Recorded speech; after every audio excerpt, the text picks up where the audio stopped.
অপরাধ করলে কেউ ছাড় পাবে না বলে মন্তব্য করেছেন ঢাকা মহানগর উত্তর বিএনপির আহ্বায়ক রফিকুল আলম মজনু।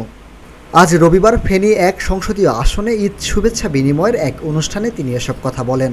তিনি বলেন, যারা অপকর্ম করবে তারা কেউ ছাড় পাবে না। বিএনপি জনগণের দল, মানুষ যাতে বিএনপির উপর আস্থা রাখে সেটা লক্ষ্য রাখতে হবে। যারা অপকর্ম করবেন তাদের পাশে আমরা থাকব না উল্লেখ করে তিনি বলেন, এরা আসলে দলের লোক না, আমাদের লোক হলে অপকর্ম করতো না। মানুষের মনে আমাদের আস্থা তৈরি করতে হবে, তাহলে মানুষ পাশে থাকবে। যারা মানুষের আস্থা এবং বিশ্বাস অর্জন করতে পারবে তারাই আগামীতে নেতৃত্ব দিবে। মানুষের আমাদের প্রতি মানুষের আস্থা সৃষ্টি করতে হবে, তাহলে মানুষকে আমাদের পাশে থাকবে।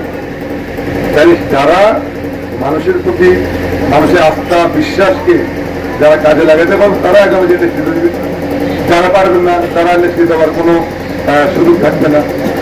এই বিষয়ে আপনাদেরকে বলবো, আমি পুলিশ প্রশাসনকে বলবো, আমি গতকাল রাত্রে ওসি সাহেবকে বলেছি যে যারা এই ঘটনায় জড়িত তাদেরকে আইনের আওতায় নিয়ে তাদের যতটুকু বিচার হওয়া উচিত আমরা তাদের বিচারে দাবি করছি।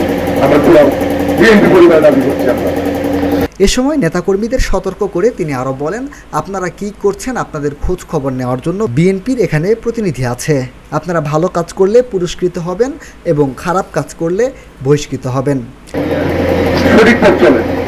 আপনারা কি করছেন আপনাদের খোঁজ খবর নেওয়ার জন্য বিএনপি এখানে নেতাকর্মী প্রতিনিধি দিয়েছে, নেতাকর্মী আছে আপনাদের খবর নেওয়ার জন্য। আপনারা ভালো কাজ করলে আপনাদেরকে পুরস্কৃত করা হবে, আপনারা খারাপ কাজ করলে বহিষ্কৃত করা হবে, জেলে যাবেন, পুলিশে যাবেন। আপনি কি করছেন সেটা আমরা দেখবো না, আপনি সারা জীবন কি করছেন সেটা দেখবো না। আপনি একটা অপকর্ম করবেন, যে অপকর্মের কারণে দল ক্ষতিগ্রস্ত হবে, অবশ্যই আমরা সকলেই ঐক্যবদ্ধ আপনার বিরুদ্ধে আমরা আপনার বিরুদ্ধে। এ সময় ফেনী ১ সংসদীয় আসনের বিএনপির নেতৃবৃন্দ উপস্থিত ছিলেন। মিনহাজুল ইসলাম, ভিওডি বাংলা, ঢাকা।